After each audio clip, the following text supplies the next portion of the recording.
Advanced driver assistance systems, or commonly referred to as ADAS control units, are included on all vehicles with these safety shield systems. Jake, can you tell me a little bit more about these ADAS components and where they're located at? Yeah, if you look at the ADAS control module as the brain of all of the ADAS features or intelligent mobility features on the Nissan, that's exactly what it is. So basically all of the ADAS control units, the cameras, the radars, get their commands from that ADAS control unit. Now that ADAS control unit can be located in different spots depending what model you're working on. In the picture that you see, this is actually the rear body panel of the Nissan Rogue.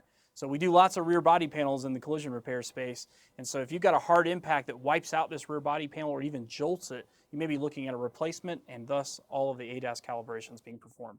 So again, that's why it's important to do a pre-scan on this specific vehicle if it's hit from the rear, because if that component is subject to a strong impact, it could actually damage the component. Now keep in mind, ladies and gentlemen, when we want to know where ADAS system control units are located at, we should always refer to Tech Info. New ADAS control units are so blank and need to be configured.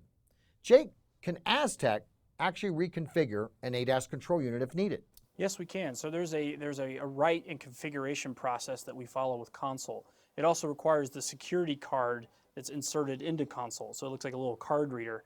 And so we go through that process, and the reason they're so blank is you got a variety of trim levels out there. So you're basically configuring that ADAS control unit to that vehicle's trim level.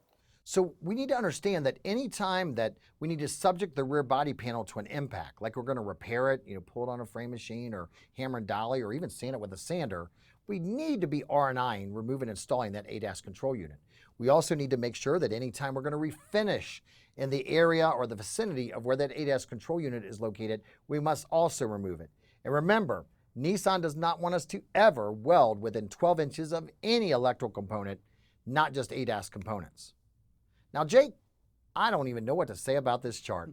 How can you help our collision repairers understand this? Well, understanding this chart is one of the keys to reimbursement. Remember, they're always looking for the path to damage, right? So if the side of the vehicle is damaged and it wiped out the mirror or you had to R&I a mirror, you know that certain trim levels are going to have a round view monitor, which has a camera system mounted in the mirror. So you want to find a round view monitor on the chart and follow the trail all the way back to the ADAS control unit that shows, hey, this is an ADAS component and it does talk on a network. And so we need to make sure that we perform the calibrations and configure the modules appropriately. I got it. So understanding this whole chart is really the key to reimbursement and the path to diagnosis.